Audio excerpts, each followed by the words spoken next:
Hello guys, हमारी जिंदगी में ग्लू यानी गोंद का कितना महत्व है इसके बारे में ज्यादा कुछ बताने की जरूरत नहीं है। यूँ तो बचपन में स्कूल प्रोजेक्ट के दौरान ही हम गोंद का इस्तेमाल करना शुरू कर देते हैं। फिर जैसे जैसे हम बड़े हो जाते हैं ग्लू की जरूरत भी बढ़ती रहती है। हम गोंद की मदद से खिलौने से लेकर गाड़ियों के पार्ट्स तक सब चिपकाते हैं। अब चाहे लकड़ी हो या मेटल हो, प्लास्टिक हो या फिर कुछ भी हो, सब कुछ चिपक जाता है। हालांकि ऐसी चीजों को साधारण ग्लू से नहीं चिपकाया जा सकता।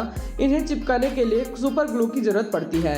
अब आप सोच रहे होंगे कि ये सुपर ग्लू क्या चीज है। दरअसल सुपर ग्लू एक ऐसा गोंद होता है जो किसी भी ठोस चीजों को चुटकियों में चिपका देता है, जैसे फेविक्विक। लेकिन क्या कभी आपने सोचा है कि अच्छी अच्छी चीजों को चुटकियों में चिपका देने वाला फेविक्विक अपने ही डिब्बे में क्यों नहीं चिपकता है? क्यों, है ना बढ़िया सवाल। हो सकता है आपने कभी इस तरफ ध्यान नहीं दिया होगा, लेकिन ये वाकई में एक सोचने और समझने वाला विषय है। यदि आपको इसका जवाब मालूम है तो बहुत अच्छी बात है, और यदि नहीं मालूम है तो सोचने समझने की जरूरत नहीं है, क्योंकि हम यहाँ इसके बारे में आपको बताने वाले हैं। देखिए, फेविक्विक बनाते समय कंपनियां इसके ऑर्गेनिक सॉल्वेंट में एक बेहद ही खास चीज मिलाती है, जिसे साइनाओक्राइलेट पॉलीमर कहा जाता है। फेविक्विक का सॉल्यूशन जब किसी सतह पर गिराया जाता है तो ये हवा के साथ वाष्पीकृत होकर उसके साथ चिपक जाता है। वहीं दूसरी ओर जब फेविक्विक अपनी डिब्बे में ही होता है तो ये हवा के संपर्क में नहीं आ पाता, जिसकी वजह से ये वाष्पीकृत नहीं होता और न ही डिब्बे में चिपक पाता है। पर अगर आप इसके डिब्बे को कुछ देर तक खोल कर रख दे तो ये पक्का उसमें चिपक जाएगा। कहने का सीधा मतलब ये है कि फेविक्विक को जब तक हवा नहीं मिलेगी वह तब तक नहीं चिपकेगा।